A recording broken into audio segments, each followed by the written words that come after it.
There were many days I couldn't manage 3 meals. We had nothing.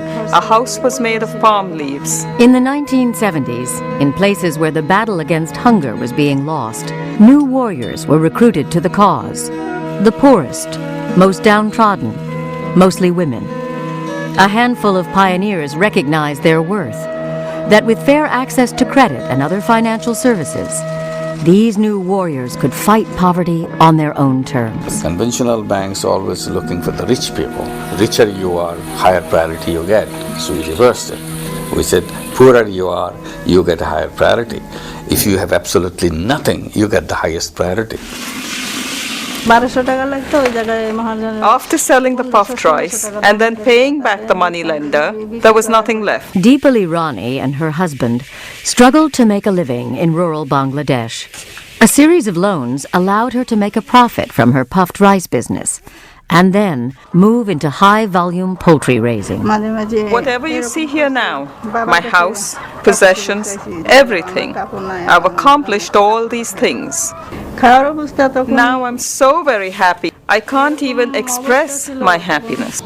Microcredit, or microfinance, providing small loans and other financial services to the self-employed, is revolutionary.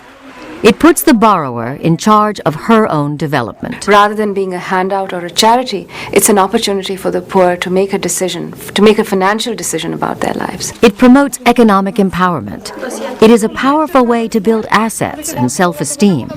It works well with other development strategies that promote health, nutrition, education, and democracy. It has helped us send our children to school. It has done so much for us. By the mid-90s, microcredit had found its way to 8 million people, but it lacked a bold vision and remained starved for global recognition and support. None of the important summits and conferences of the UN in the 1990s emerged with a compelling measurable goal in the area of microcredit. In 1997, more than 2,900 delegates from 137 countries came together in Washington, D.C. for the first Microcredit Summit, and to establish a bold global goal to work to ensure that 100 million of the world's poorest families, especially women, receive credit for self-employment and other financial services by the end of 2005. I think it was a critical decision to have that goal. Giving something a number brings it a reality that your mind can begin to grapple with. It was a push, a wonderful way to make the people feel that they had a commitment, that they have a role to play. It was a goal so ambitious that many felt it could never be reached. There were a lot of doubts. Have you done your homework? Where is the money? What is the framework, institutions, policies? You have nothing. Few predicted that the Microcredit Summit campaign would achieve its goal in just one additional year.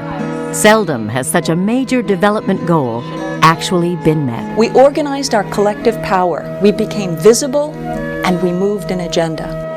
And now the Microcredit Summit campaign has committed to reaching 2 new goals, equally ambitious, by the end of 2015.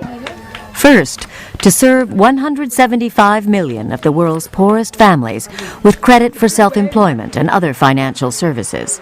And second, to ensure that 100 million of the world's poorest families rise above the $1-a-day income threshold. That, for me, is the very exciting goal. It's not providing financial services, expanding outreach for the sake of it. It's for changing people's lives. At the United Nations Millennium Summit in the year 2000, more than 180 heads of state and government vowed to cut extreme poverty in half by 2015. The Microcredit Summit campaign stands committed to lead the microfinance field in making sure this goal is met.